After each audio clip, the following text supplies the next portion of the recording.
Hi BookTube, my name is Juan. I am just one reader, and today I want to briefly talk to you guys about books numbers 15 through 18 that I have read so far this year, 2019. So those books are the following.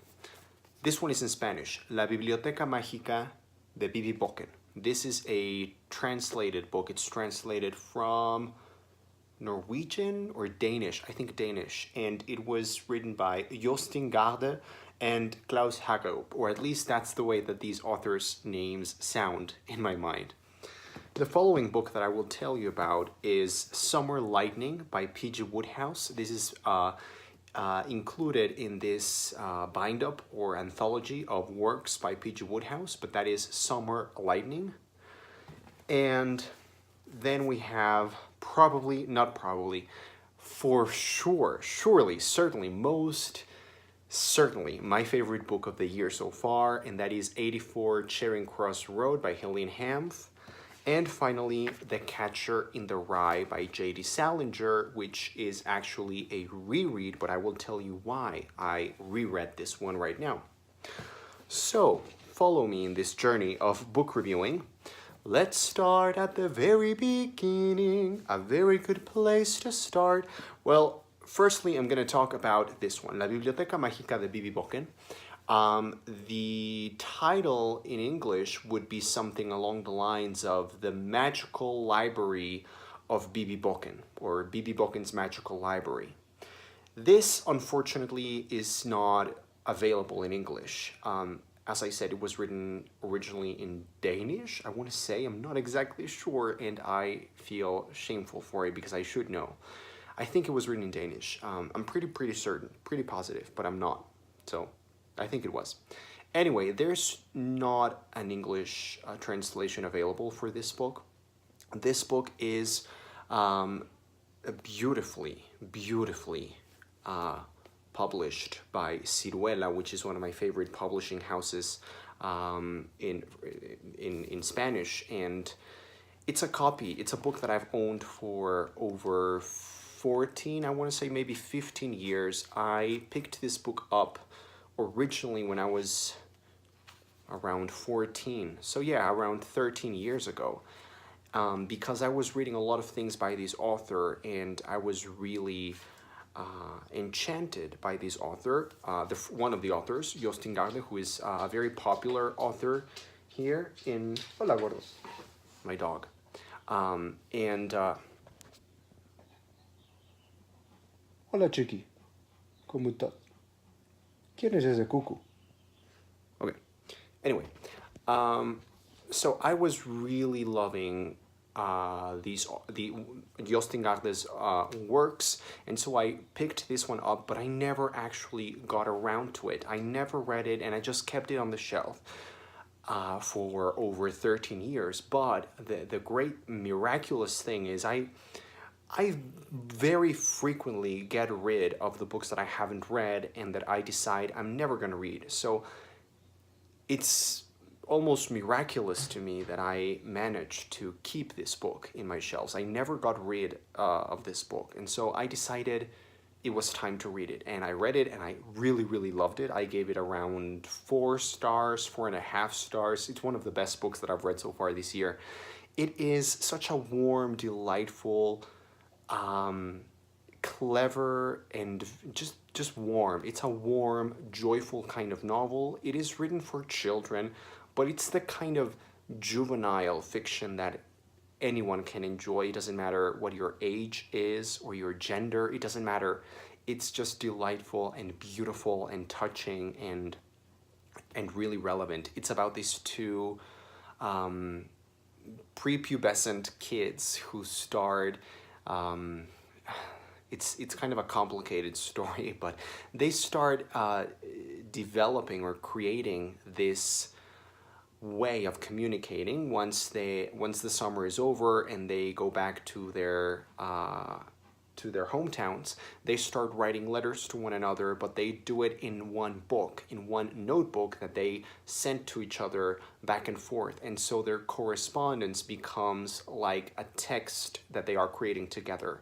And then some weird things start to happen. There's a lot of mystery, there's a lot of questions, and it's a big journey about books and what books represent and the power of books and why reading and writing are so important. So if you enjoy reading and writing and books in general, which of course you do, and if you can speak Spanish or if you can find this book available in any other translation, I would highly recommend it.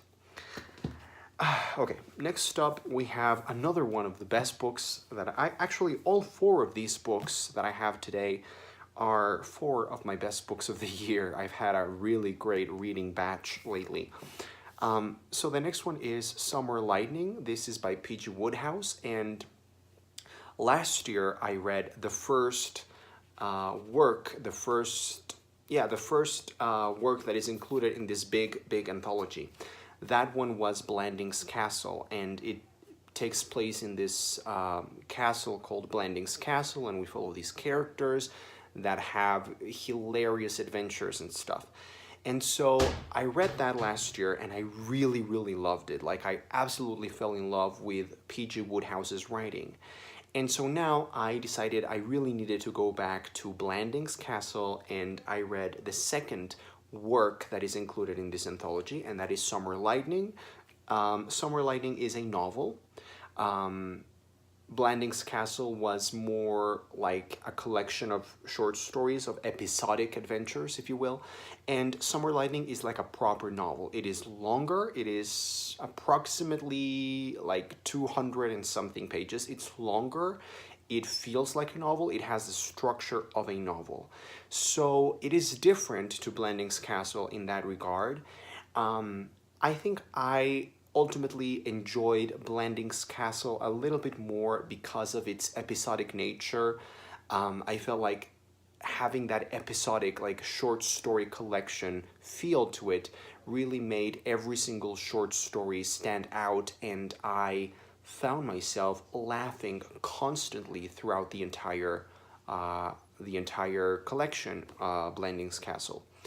Whereas reading this one, Summer Lightning, because it is a novel and it is one story, one longer story, I didn't find myself laughing as much, as frequently or as consistently, but I did laugh very much, and I did find everything in this book very amusing and very enchanting and delightful.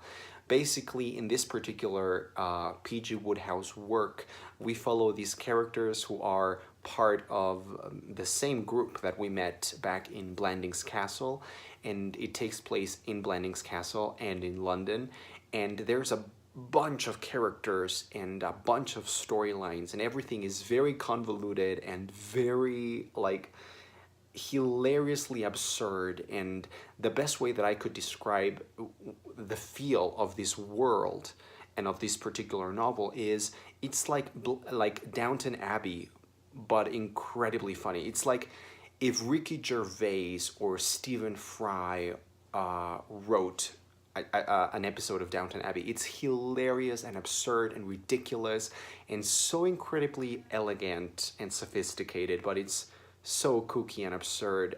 It's wonderful, and I absolutely loved it. Maybe not as much as Blanding's Castle, but I really, really loved it. I gave it 4 stars, like a 9 out of 10. Now, the next book is my favorite book of the year so far, 84, Charing Cross Road by Helen Hanff.